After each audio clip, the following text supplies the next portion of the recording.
le bourgmestre de la ville de Damme, en Flandre, aujourd'hui? Pardon, notre bourgmestre. La loi n'est pas observée. Il y a des absents. Mettez-vos lunettes, greffier. Nous sommes présents en corps et en esprit. Moi, le bourgmestre, les deux échevins, le bailli et vous, le greffier. Il y a des absents. Lesquels sont les 5 cruches de bière noire que très noble souveraine Jeanne de Constantinople nous octroya avec autre mirifique privilège. En vérité, les cruches. Oh la bedeau et les cruches, comptiez-vous les boire à notre place? Ah, les voici. Chacun la sienne.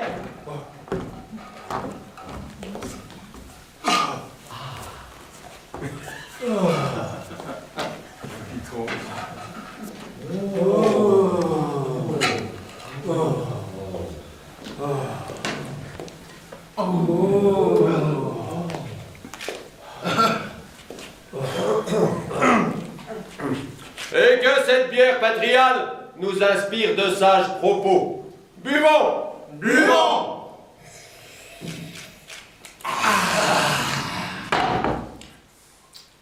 La séance est ouverte. Messire Volcker, parlez. Naguère, notre éclairage comportait 7 chandelles. Il ne comporte plus que 3. J'affirme que ce n'est pas dans l'obscurité que les édiles verront clair. Notre échevin, faut-il vous le rappeler, la ville n'a pas d'argent. Segundo, il conviendrait de détruire les grenouilles qui infestent les fossés de la ville. Je vous l'ai dit, pas d'argent. Tertio, le bourreau va se marier et demande un nouveau costume de drap rouge. Pas d'argent. Messire Voigt, parlez. Primo, la pierre tombale de notre ancien greffier, l'illustre poète Jacobus van Merlan, menace ruine. Pas d'argent. Segundo, les soldats espagnols ont volé le cochon de Necero de Corps qui en réclame le prix. Pas d'argent. Tertio, Pas d'argent. j'ai dit. La parole est à notre vénérable bailli. Messire, que Dieu vous garde et tous les saints. Amen. Je vous dirai ce que je répète depuis 70 ans. Rien ne va plus. Les traditions se meurent au point qu'on en arrive à oublier nos cruches de bière. Nous manquons de chandelles, les renouilles finiront par envahir l'hôtel de ville, le bourreau devra se marier en chemise. Et quoi encore? J'entends votre triste litanie, mais au lieu de dire « Priez pour nous », vous répétez sans cesse « Pas d'argent. Que faire? Buvons un coup.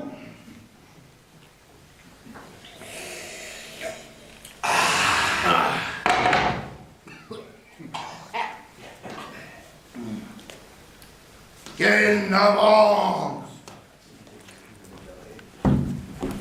Autrefois, les flots de la ville venaient se briser contre nos murs. De ces fenêtres, on pouvait voir chaque jour des centaines de navires venus des 4 coins du monde et se dirigeant vers Bruges. Notre ville alors était riche et prospère. Hélas. Ces temps sont révolus, l'âge d'or est fini, la mer s'est retirée, le sable perfide a comblé notre estuaire. Hélas. Hélas. Et maintenant, Hélas. Hélas.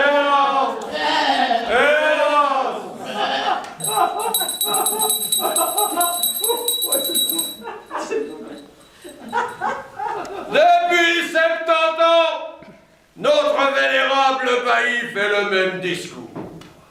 Comme vous, je soupire et dis, hélas. Poursuivons. J'ai là à vous entretenir d'un fait d'une importance. Buvons.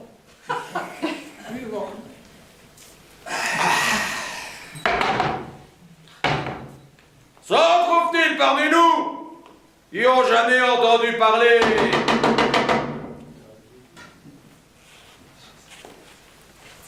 Messire bourgmestre, il y a dehors un quidam qui désire être entendu. Il tire une lampe de chien errant et jette des regards de loup affamé. Quel mandat! Boutez-le dans la rue! Je répète la question. S'en trouve-t-il parmi nous qui ont entendu parler d'Ulenspiegel? Oui, moi, qui suis nonagénaire, le tristement célèbre Ulenspiegel, il doit être chez le diable qui lui inspira tant de méchants tours. Je déclare que s'il fut en ce monde un grand vaurien, c'est Ulenspiegel. un ivrogne, un trompeur, un filou, c'est Ulenspiegel. un moqueur, Ulenspiegel. un mécréant, Ulenspiegel. un turlupin, c'est Ulenspiegel. Eh bien, messire, ce fameux Ulenspiegel. Quoi encore, Benoît? Mais Seigneur, le quidam insiste. Il le prend de haut, nonobstant ses guenilles, et affirme qu'il entrera séant macré fou. Prenez un bâton et que ce soit tout. Messire, sachez-le. Ulenspiegel est vivant. Non. Si Ulenspiegel était encore de ce monde, il aurait 100 ans. Je l'ai connu, moi. Or, l'opinion sait qu'il mourut, et très mal. Il a été pendu à Rotterdam. Erreur, chers collègues. Il a été cousu dans un sac et jeté à la mer par les Turcs. Vous n'y êtes pas, il a été décapité à Barcelone. J'affirme qu'il a été trouvé tout noirci, étranglé par le démon, chez une sorcière du pays de Furnes.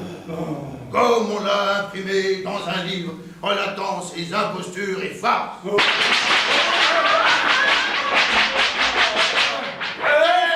En oracle. Une émeute. Est-ce l'océan qui, ému par nos plaintes, a rompu les digues et repris son ancien territoire? Je le sais. C'est le diable. Je vois ses pieds. Le diable à l'hôtel de ville. Il est dans la cheminée. John, le conseil tient séance. Comparaissez. Je vous donne la parole. Bonsoir, messire.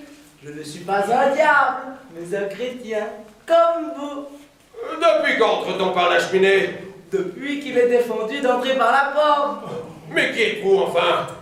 Je me nomme Folavril. Je suis le domestique de son excellence Till, baron d'Ulenspiegel. Baron? Et d'autres lieux, citoyen de dames. Ulenspiegel baron. Quoi? Ulenspiegel aurait un domestique. Quoi? Que signifie cette plaisanterie? Cette plaisanterie? Ah, miséricorde! Oh, je voulais dire ce drame. Ce drame, le voici. Mon maître, Ulenspiegel, après bien des aventures que la médisance transforma, mon maître, Ulenspiegel, devenu vieux et lassé de la société, est revenu dans sa ville natale. Pourquoi? Pour mourir, car il va trépasser, messire. Il m'envoie à vous, vous mandez de venir légalement requis, parce qu'il veut faire d'importantes déclarations d'intérêt public. Hâtez-vous, le médecin craint qu'il n'atteigne pas minuit. Ulenspiegel va mourir? Et en odeur de sainteté, il a déjà reçu les sacrements.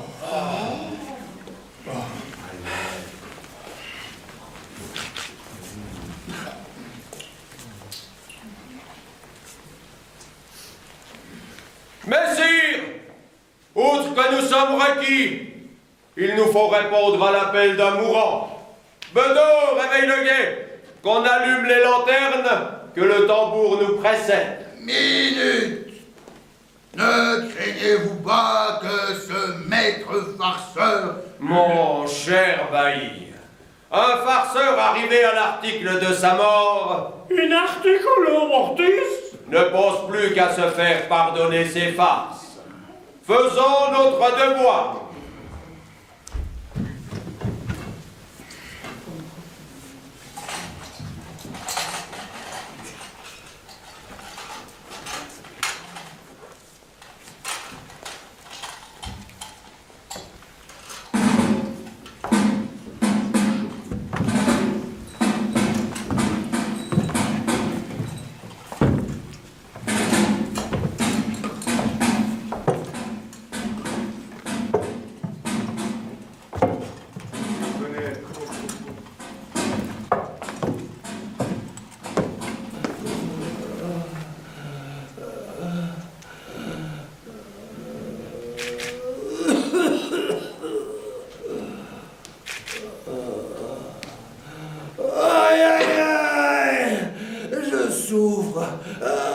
Docteur, soulagez-moi. Je n'en ferai rien.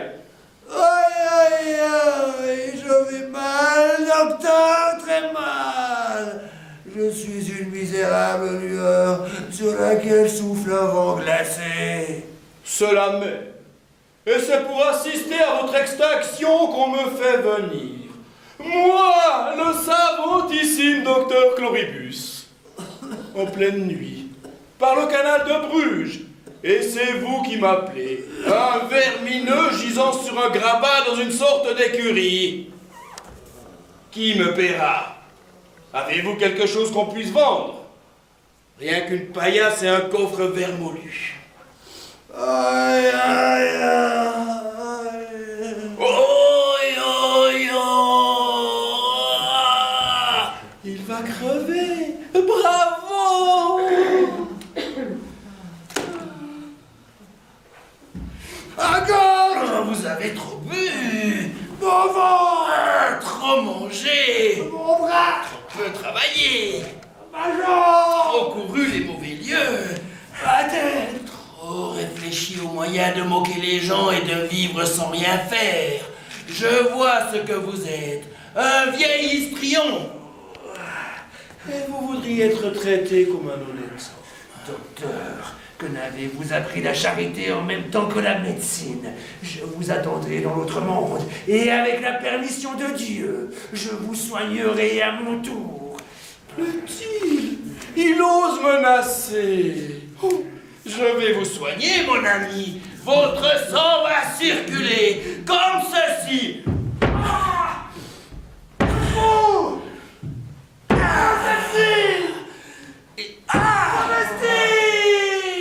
Fouillé en état domestique, qu'entends-je? Mon maître, vous égorge-t-on? Sachez le faquin, j'ai appliqué un traitement de mon invention. Le malade meurt ou guérit sur l'heure.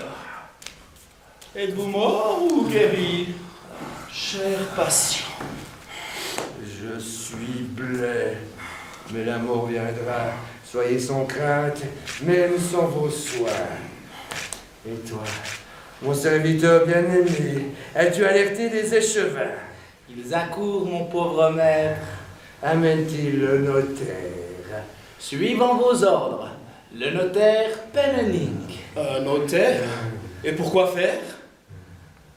Voyons, docteur, pourquoi le notaire et les échevins, si ce n'est pour tester? Il va tester? Il aurait donc des biens? Mon domestique, le coffre, est-il bien verrouillé?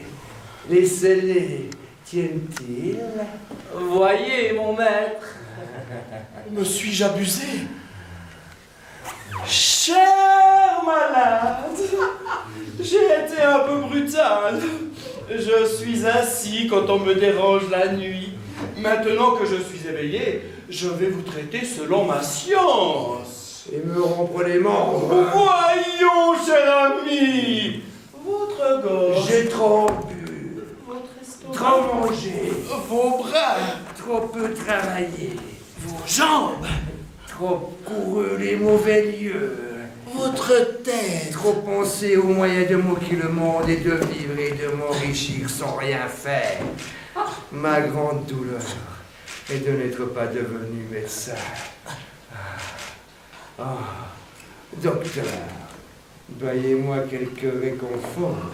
Je vois se mouler dans votre sac de voyage la forme alléchante d'un poulet rôti et de certains flacons qui ne contiennent pas de vinaigre à prendre les mouches, n'est-ce pas? Pour un moribond, vous avez bon œil. Et bonne dent. Grignotez donc cette cuisse de poulet, buvez de ce vin vieux.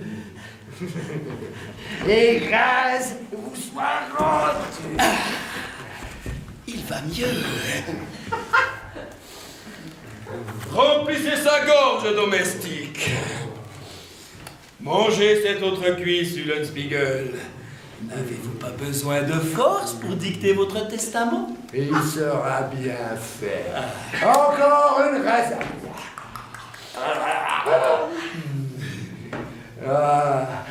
Docteur, mourir n'est pas pénible quand on a un gentil médecin.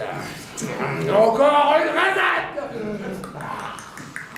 Merci. Vous serez joliment payé, je vous le jure. Dites-moi, docteur, que faites-vous lorsqu'un moribond chante un dernier refrain? Je chante avec lui.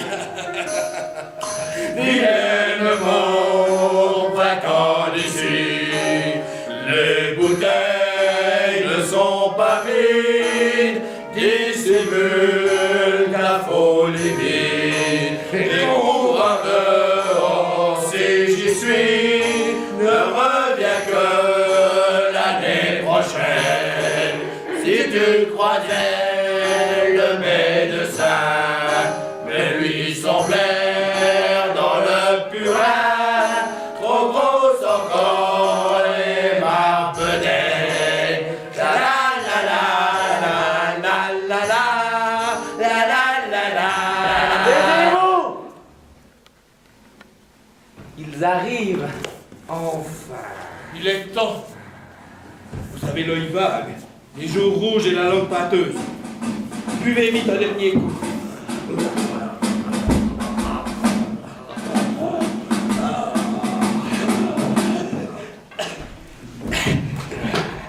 Au nom du conseil scabinal, je demande si le nommé Till Eulenspiegel se trouve séant. Entrez, mes bons compères. C'est moi, Till Eulenspiegel. Ce vieillard décharné. Moi, son serviteur, j'en réponds sur mon salut.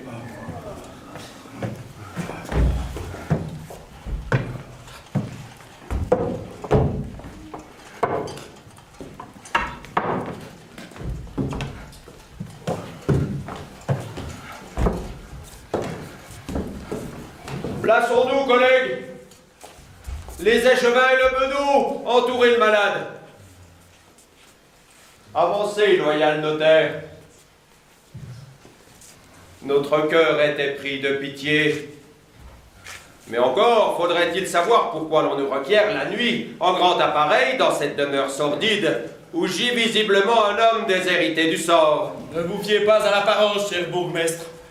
Moi, son médecin, j'affirme qu'Eulenspiegel est un important personnage qu'il convient de bien traiter.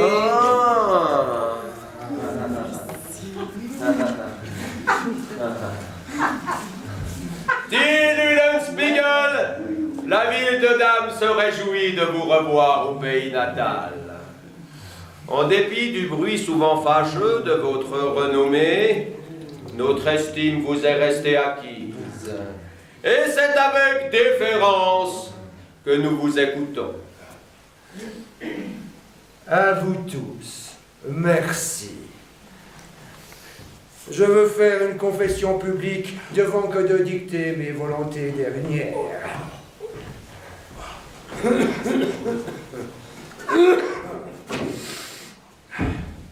Chers concitoyens, celui que vous contemplez est un incommensurable pécheur. Ce que fut mon existence, vous le savez, aventureuse, burlesque, dissipée, pour ne pas dire plus. Quel métier je fis? Soldat, navigateur, avocat, diplomate, chansonnier, bouffon, marchand, acteur, astrologue et d'autres encore, moins avouables. Je fis même le métier de rentier quand il advint que quelques tyrans me mirent en prison par erreur. Mea culpa, mea maxima culpa. Oui, je trompais le monde par de belles manières et paroles, mais le monde n'est-il pas prodigieusement naïf? Et n'aime-t-il pas qu'on le trompe? Oui, je ridiculisais les princes et les grands, mais chaque fois qu'ils me parurent risibles, oui, je volais mon prochain, mais je volais surtout les voleurs. Oui, je ridiculisais les hommes et les institutions, mais ce faisant, n'étais-je pas un moraliste? Je n'établirai pas d'inventaire de mes péchés. Non, toute la peau de tous les ânes du pays ne suffirait pas à fabriquer ce registre. J'ai cependant quelques bonnes actions à mettre en balance. C'est ainsi qu'au cours d'une bataille contre des pirates africains, je délivrai 525 chrétiens prisonniers. Qu'auprès du mont Sinaï, je tuai un sarrasin qui mutilait des pèlerins en terre sainte. C'est pourquoi le pape m'envoya sa bénédiction spéciale. Bref, pour tant d'exploits que ma modestie passe sous silence, le roi d'Espagne m'anoblit et me donna des terres aux Pays-Bas. Le roi de Bohême m'octroya une épée d'or. Le souverain du Siam me nomma grand vizir. Le roi de France me nomma son ambassadeur en Mongolie. J'allais aux Amériques à la recherche du trésor de Moctezuma que je découvris. Au Soudan, je combattis une bête monstrueuse, le dragon à 7 têtes, pour la peau duquel je reçus une montagne aurifère ayant appartenu au roi Salomon. Par les mondes anciens et neufs, je me comportais avec honneur et bravoure, ce qui fit dire à mon ami le roi d'Aragon que j'étais le dernier chevalier flamand.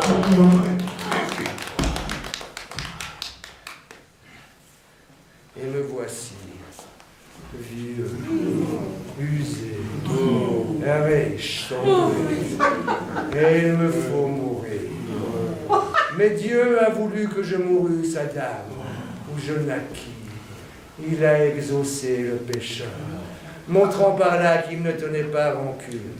Aussi, mes chers concitoyens, je veux faire mon testament à votre profit, afin de laisser bonne mémorance. Messire Eulenspiegel, pardonnez-nous.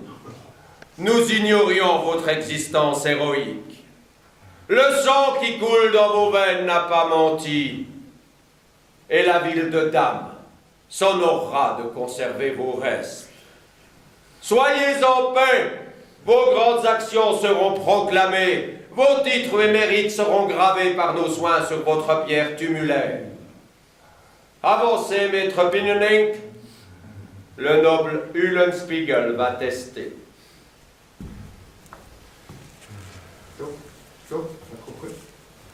À votre service, messire. Mais, simple question. Où sont vos biens? Ici même, dans ce grand coffre, frappé dessus. Ils ne sont pas creux, n'est-ce pas? Ce grand coffre, par mes soins scellés, contient toute ma fortune. D'abord mes papiers, certificats des rois, lettres du pape, patentes m'octroyant la noblesse, et surtout, les actes de propriété. Moi, notaire, je déclare que c'est légal. On ne peut mettre dans un coffre ni les terres, ni les maisons, ni les arbres fruitiers. Par contre, on y enferme le titre de propriété. Continuez, messire. Ce coffre contient encore l'épée d'or du roi de Bohême, des bijoux dont un énorme diamant reçu en Mongolie, et principalement des pépites rapportées des Amériques, lesquelles pépites remplissent les 3/4 du coffre et peuvent valoir monnayer 200 000 caroles. Or, je dicte.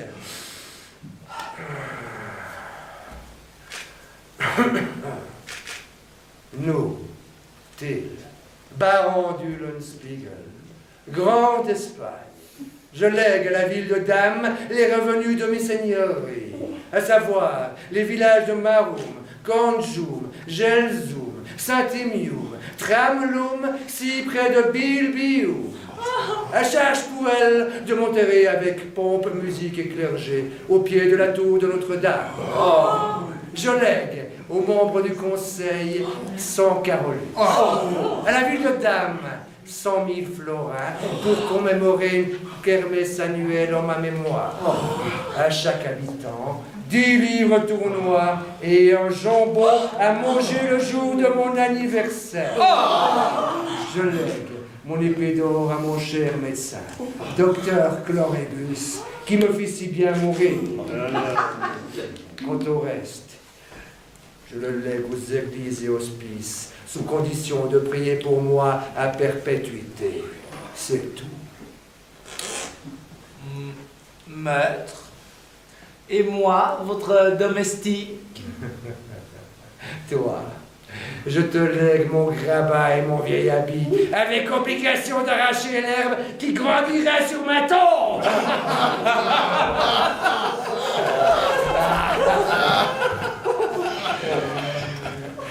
Donnez l'écrit, notaire, que je le signe.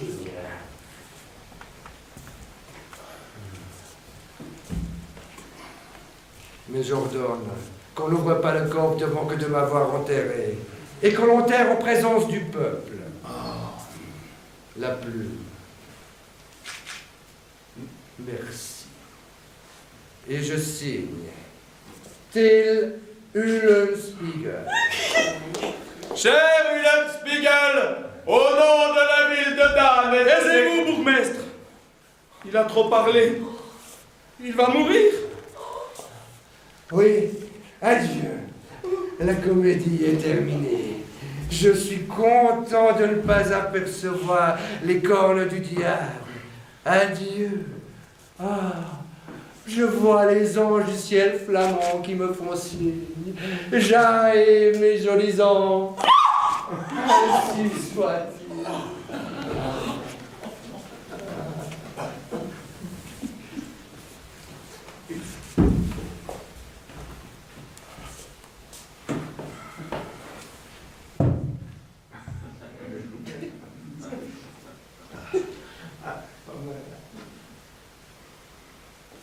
Il a rendu sa noblesse. Un grand citoyen est mort.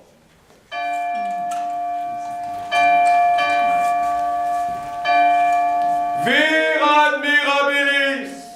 Vir admirabilis. Vir admirabilis. Vir admirabilis. Vir admirabilis.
descendre.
Mes gestes, mes propos, n'est-ce pas un trésor? Tant pis si vous n'en savez rien faire. Et je vous le dis, mon âme va errer dans vos campagnes, vous jouant des tours pendables. Mon âme que vous ne pourrez atteindre, mon esprit que vous ne pourrez saisir. Pleurez, bons hommes, moi l'espiègle, je lance mon rire immortel. Il s'est enfui par la fenêtre. Voyez-le détalé au clair de lune. Il jette son suaire. Ce spectre était un homme. Je le reconnais, c'est le domestique. Nous sommes 2 fois bernés.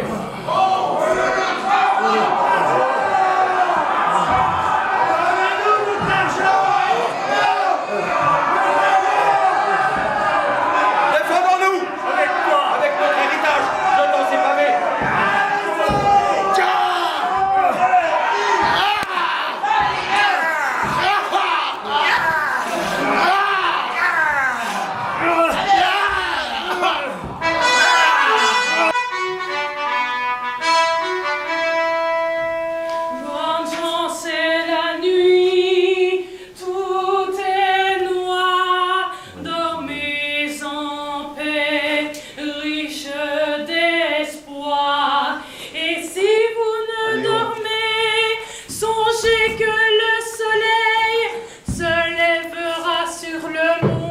bravo. Toujours pareil.